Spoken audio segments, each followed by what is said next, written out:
Hello दोस्तों, मैं Gopal Kumar Pataliputra education में आपका स्वागत करता हूं।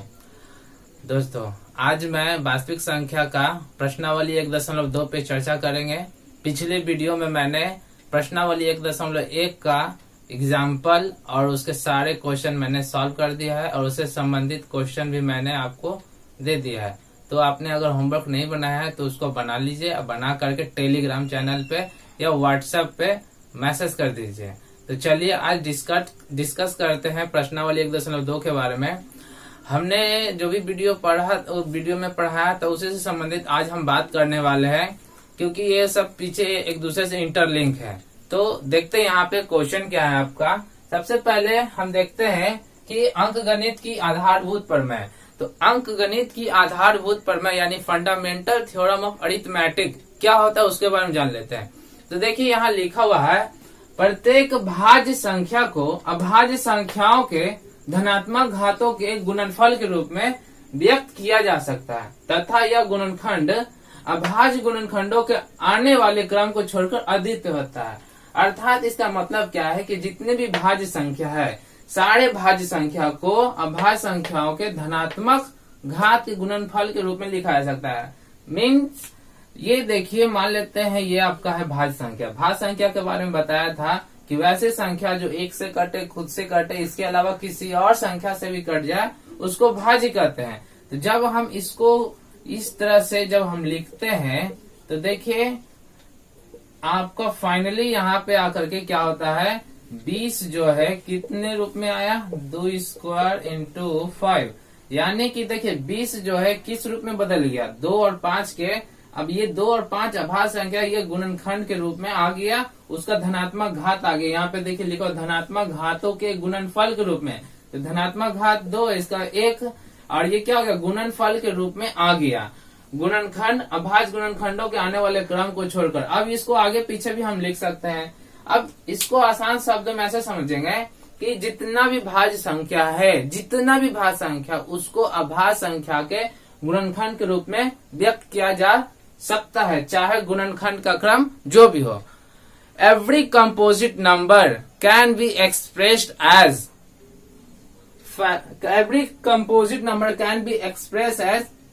factors of prime numbers whatever the order of factor। अब यहाँ पे देखते हैं कि गणितज्ञों का राजकुमार किसे कहते हैं। तो देखिए ये जो फंडामेंटल थ्योरम था ये आपको सीएफ गॉस ने दिया था, तो एक क्वेश्चन आपका बन जाता है गणितज्ञों का राजकुमार के बारे में। तो गणितज्ञों के राजकुमार यानी द प्रिंस ऑफ मैथमेटिक्स पूछेगा तो आप बताएंगे कार्ल फ्रेडरिक गॉस यानी सीएफ गॉस।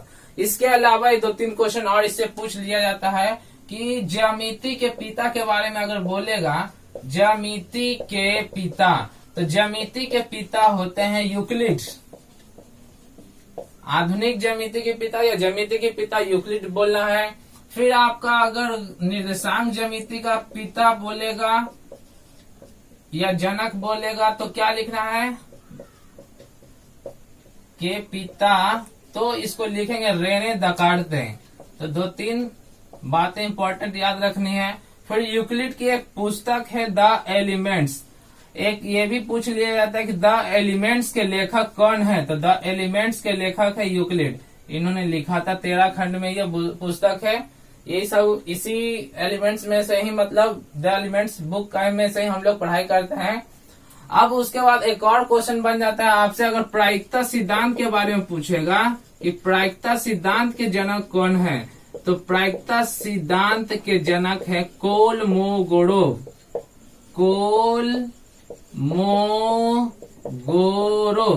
तो कोलमोगोरोव प्रायिकता सिद्धांत के जनक है। तो यानी 2-3 बातें इसे मैथ में याद रखना है आपको। गणितज्ञों का राजकुमार पूछेगा, ज्यामिति के पिता पूछेगा, निर्देशांक ज्यामिति, तो ये सब ध्यान रखना है। अब आगे देखते हैं। अब इसे चैप्टर में हमको पढ़ना है अभाज्य गुणनखंड में व्यक्त करना है। ये सब भाज्य संख्या है, सारे भाज्य संख्या को अभाज्य गुणनखंड के गुणनफल के रूप में लिखना है। तो सीखते हैं कैसे लिखते हैं। बिना विभाजक का नियम जाने आप इसको सॉल्व नहीं कर सकते। अगर आपने वो नहीं विभाजक का नियम देखा है तो उसको देख करके कंप्लीट कर लीजिए, तभी आपको यहाँ पे समझने में आसान होगी। फिर भी यहाँ पे देखते हैं, समझने का प्रयास कीजिएगा क्या होगा यहाँ पे। तो मैंने बताया था कि इसको गुणनफल के रूप में व्यक्त करना है हमको अभाज्य संख्या के रूप में। तो हम सबसे पहले देंगे हल। ये उदाहरण है, 4-5 उदाहरण समझाते हैं, फिर उसके बाद प्रश्नावली का क्वेश्चन डिस्कस करेंगे। सबसे पहले देखना है इसको लगाना है 2 से, क्योंकि हमको जब भी लगाना होता है अभाज्य संख्या से लगाना होता है। सबसे पहला अभाज्य संख्या 2, 3, 5, 7, 7 के बाद आपका आता है 11, 13, 17, 19, इसी तरह से कंटिन्यू चलते जाता है। बस खाली अभाज्य संख्या का ध्यान रखना है और उसका कटने का नियम याद रखना एकदम आसान है। अब यहाँ पे देखते हैं, इसको 2 से लगाएंगे। 2 से लगाने का नियम ये था कि लास्ट में क्या देखना था, 0, 2, 4, 6, 8। तो लास्ट में 0 है, 2 से कट जाएगा, 2 से लगाइए। अब यहाँ पे आधा कीजिए, यहाँ पे 2 का आधा आपका हो गया 1, भागा लगाएंगे इसको इस तरह से रफ में। इतना आपको नहीं करना है, आपको एक्सपर्ट बनना पड़ेगा। ये तो अभी बेसिक तरीके से बच्चों जैसा सॉल्यूशन कर रहे हैं, लेकिन अब 10th क्लास के स्टूडेंट हो तो इसको एकदम ये सब करना नहीं, बस माइंड में कैलकुलेशन करना है। तो फिल वक्त यहाँ करके दिखा देता हूँ किस तरह से करना है। आगे जो है आपको ये सब कैलकुलेशन नहीं करेंगे, डायरेक्ट मन में करेंगे। लिखना यहाँ पे आपको एकदम पूरी तरीके से एक्सपर्ट हो जाना है, यानी 6 बार में काट के आपका, और ये 5 बार में, तो यानी 165। ठीक है, फिर हम इसको लगाएंगे। देखिए अब 2 से नहीं लगा क्योंकि लास्ट में आपका 5 आ गया, 0, 2, 4, 6, 8 नहीं है। 3 से लगाएंगे इसको, 6, 5, 11, 12, 3 से कटने का नियम है। तीनों को जोड़ दिए तो 12 आ गया, यानी कि 12 जो है 3 के पार में आता है, यानी ये कट जाएगा। 3 से कटेगा, ये 5 बार में और ये 5 बार में कट जाएगा। फिर इसको 5 से काटेंगे, 5 से कटने के लिए मैं लास्ट में 0, 5 होना चाहिए, यानी 5 है तो कट जाएगा 11 बार में। 11 देखिए 2, 3, 5, 11 अभाज्य संख्या है कि नहीं, यानी कि हम इसको इस तरह से लिखेंगे। 330 को हमने कन्वर्ट करके लिख दिया अभाज्य गुणनखंड के रूप में। 2, 3, 5, 11 एकदम सीरियल वाइज लिख देंगे, ये आपका हो जाता है आंसर। फिर क्वेश्चन नंबर आपको 2 देखते हैं, इसी तरह से सॉल्व करेंगे इसको। क्वेश्चन नंबर 2 को सॉल्व करेंगे। 5 सबसे पहले लिख देना है सॉल्यूशन या हल। ये लिखना बहुत जरूरी है एग्जाम में अगर आपको बना रहे तो। 5040 इसको फिर किससे लगाना है, 2 से लगाना है। 2 से 0 है तो 2 से लगेगा। अब 50 का आधा 25 कीजिए, 20 का आधा 40 का आधा 20 कीजिए। फिर यहाँ देखिए 2 का आधा 1, अब 5 का आधा कितना होता है 2, और 1 इसके आगे लगा दिया, यानी हो गया 12, 12 का आधा 6। अब ये बच गया आपका 0। फिर यहाँ 2 से लगाइए, 12 का आधा 6, 6 का आधा 3, यहाँ 0। फिर 2 से लगाना 6 का आधा 3, और ये 30 का आधा 15। अब ये लगेगा नहीं 2 से, अब किससे लगेगा, तो 3 से लगेगा कि नहीं जांच करते हैं। 3 1 4 और 4 5 9, यानी 3 से भी लग जाएगा। 3 और ये 3 से कितने बार में, ये आपका 10 बार में। 3 का पर 10 बार, ये 15 आपको कट जाएगा यहाँ पे। ठीक है, फिर यहाँ पे देख लीजिए 3 के पहाड़ा में 5 1 6, 3 से लगेगा यहाँ पे, 3 3 9, और फिर यहाँ पे आपका हो गया कितना 5 बार में। ठीक है, अब यानी कि ये नहीं लगेगा, ये 5 से लगेगा क्योंकि लास्ट में 5 है, ये आपका फाइनली यहाँ पे आ गया। तो इस तरह से 5040 को हम यहाँ पे इस तरह से लिख देंगे अभाज्य गुणनखंड के रूप में। 2 1 2 3 4, तो यहाँ पे 2 4 बार, फिर 3 है तो 3 यहाँ 2 बार, और फिर 5 और फिर 7। इसी को हम बराबर दे करके 2 किए गो है 1 2 3 4, तो 2 to the power 4, 3 square into 5 into 7, ये आपका हो जाता है आंसर। इसको 2 पर पावर 4 पढ़ते हैं, 3 पर पावर 2 पढ़ते हैं, 5 और 7 यहाँ 1 है इसका पावर। ये आपका हो गया सोल्यूशन। चलिए इसको देखते हैं किस तरह से सॉल्व करेंगे। क्वेश्चन नंबर 3 और लिखना है क्या, हल। उसके बाद 96, चलिए मिलाना है, कैसे कैसे करना है। 2 से लग रहा है 9 कम कर दीजिए, कितना होता है 9 में 1 कम करना है तो 8, 8 का आधा 4 होता है, 1 इसके पास भेज दीजिए, कम किए थे 16 हो गया, ये 16 का आधा 8 हो जाता है यहाँ पे। फिर यहाँ 2 से लगाएंगे, आधा करेंगे, 4 का आधा 2, 8 का आधा 4। फिर यहाँ से 2 से लगाएंगे, यहाँ 12 बार में 2 से लगाएंगे, 6 बार में 2 से लगाएंगे, 3 बार में। फाइनली 96 का आता है यहाँ पे। अब इसको हम ऐसे लिखें या डायरेक्ट इस तरह से लिखे, शॉर्टकट में भी लिख सकते हैं। 2 गुना 3 यानी 2 के 1 2 3 4 5, डायरेक्ट हम यहाँ पे इस तरह से भी इसको लिख सकते हैं। क्वेश्चन नंबर 4 को सॉल्व करते हैं, किस तरह से सॉल्व होता है। ये आपका है 759। कैसे सॉल्व करना है इसको, तो देखिए यहाँ पे किससे लगेगा, ये आपका 2 से नहीं लगेगा, 3 से लगेगा नहीं, 7 5 12, अब 12 9 21, यानी 3 से लग जाएगा। 3 से लगाते हैं, 3 दूनी 6, और ये आपका हो जाता है कितना 15, 3 5 15, 3 3 9, भागा लगाना है, नहीं आता है जिसको तो आप ऐसे भागा लगाइए, जो यहाँ आएगा यहाँ लिख देना है। बस इसी चीज को दोबारा करते हुए चलना है। 5 2 7 3 10, यानी ये कटेगा नहीं। फिर किससे कटेगा? 7 से कटेगा कि नहीं चेक कर लेते हैं। क्या बताया था 7 से नियम?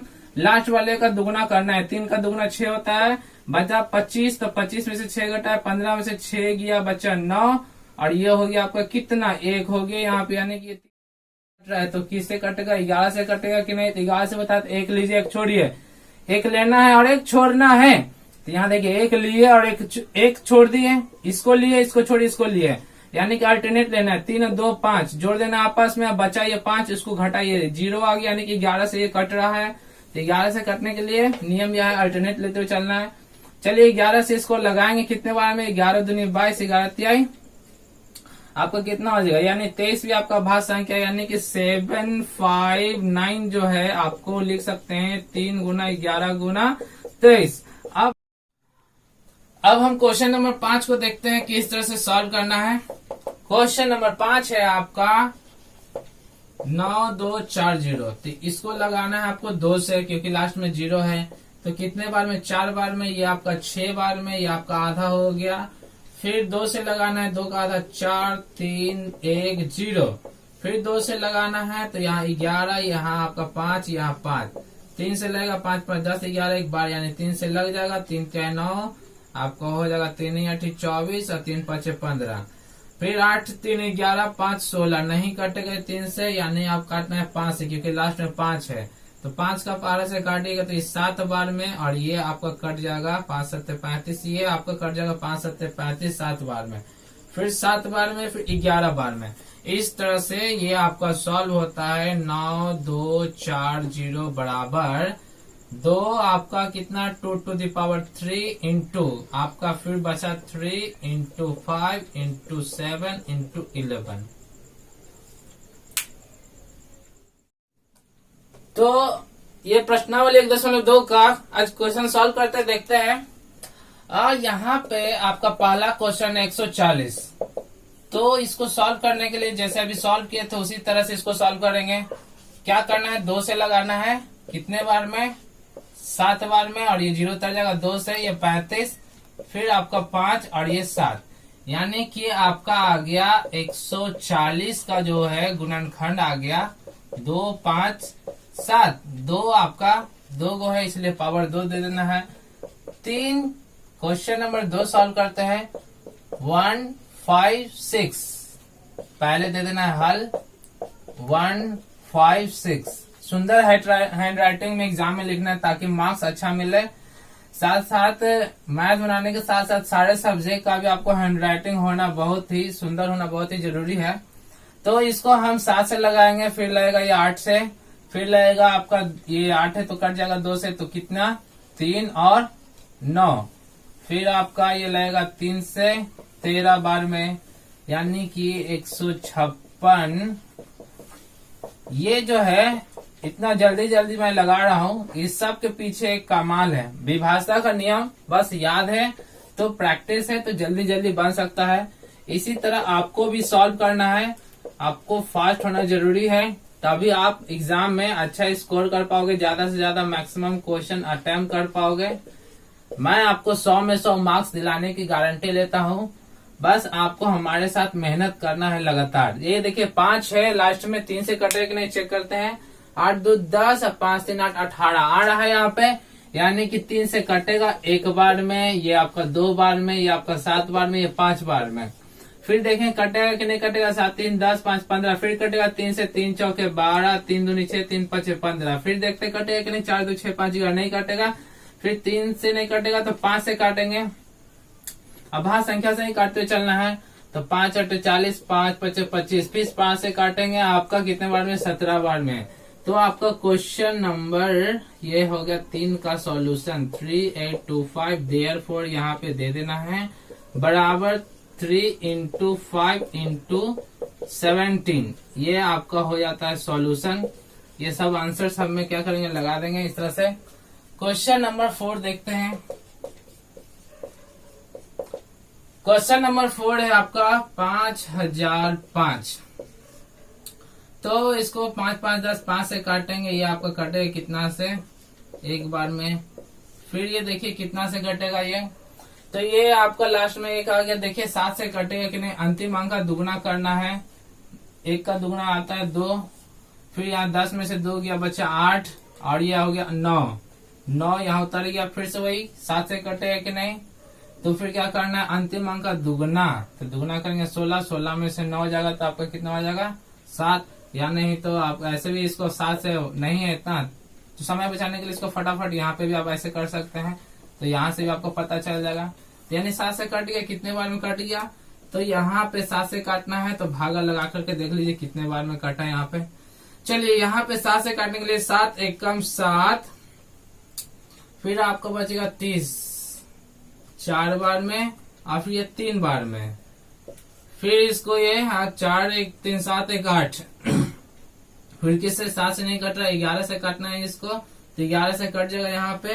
11 से आपका कटेगा ये 1 बार में, और ये 13 बार में। यहाँ जहाँ आभास संख्या आ गया वहां पे आपका रुक गया है। ऐसा नहीं कि इसको और भागा लगाते जाना है, समय वेस्ट करना है।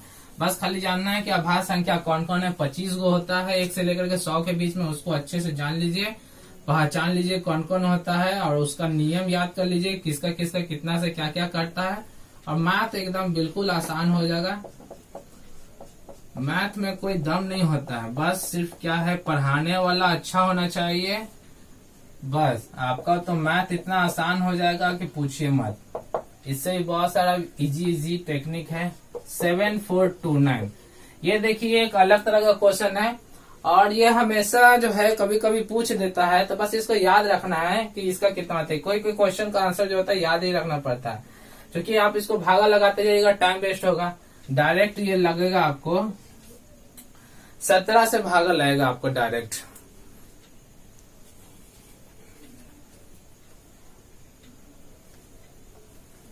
यहाँ आपको देख लेना है, यहाँ 7429, क्योंकि इसमें आपको 2 से लगाएगा, 3 से लगाएगा, 5 से लगाएगा, 7 से लगेगा, 11 से लगेगा, परेशान हो जाएगा लगाते लगाते। डायरेक्ट 17 से ये लगेगा। ये 7429 का याद रखना है गुणनखंड।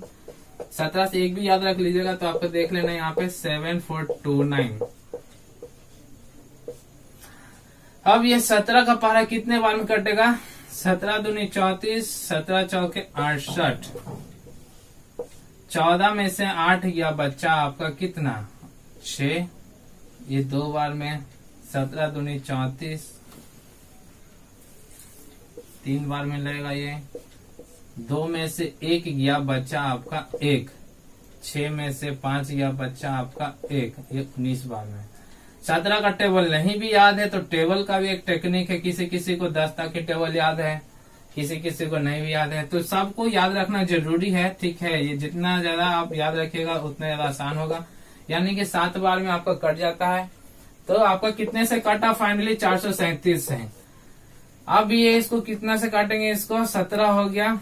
फिर देखते हैं 19 से कटता है कि नहीं आभास संख्या। 19 से इसको डिवाइड करके लगाते हैं, क्योंकि ये सब याद रखना है।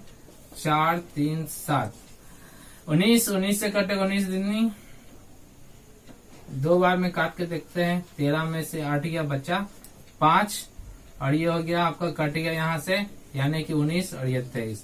तो ये इसका भाज्य गुणनखंड आता है 17 19 23 7429 का। थोड़ा याद रखना है। 7429 17 गुने 19 गुने 23, ये थोड़ा सा भारी भरकम टाइप का था, हल्का सा। इस तरह से इसको भागा लगाते हुए चलना है, सॉल्व करना है। यहाँ पे आपका सारा क्वेश्चन समाप्त हो जाता है। फिर मिलते हैं दोस्तों, अगले वीडियो में मिलेंगे। इसी को 1.2 को सॉल्व करेंगे, आगे क्वेश्चन और फिर उदाहरण को भी सॉल्व करेंगे। क्योंकि अभी एक टाइप का क्वेश्चन बना रहा था तो इसको मैंने सॉल्व करके देख रहा था। फिर अब क्या करना है आपको, अगर किसी के पास बुक नहीं है, क्योंकि अभी लॉकडाउन की स्थिति चल रही है तो सारे बुक स्टोर वगैरह बंद हो गए, तो मैं सारे बुक जो 10th क्लास के सारे बुक हैं सभी का पीडीएफ टेलीग्राम चैनल पे उपलब्ध करवा दूंगा। आप वहां से सारा पीडीएफ डाउनलोड कर सकते हैं। और अगर ये आपको वीडियो पसंद आता है तो इसको लाइक करना, कमेंट करना ना भूलें, और इसको ज्यादा से ज्यादा लोगों तक पहुंचाइए, जो उन गरीब बच्चों को फायदा मिले जिनके पास ये सुविधा नहीं हो पाती अच्छी टीचर की। आप एक ये काम कर सकते हैं, उनका एक भला कर सकते हैं।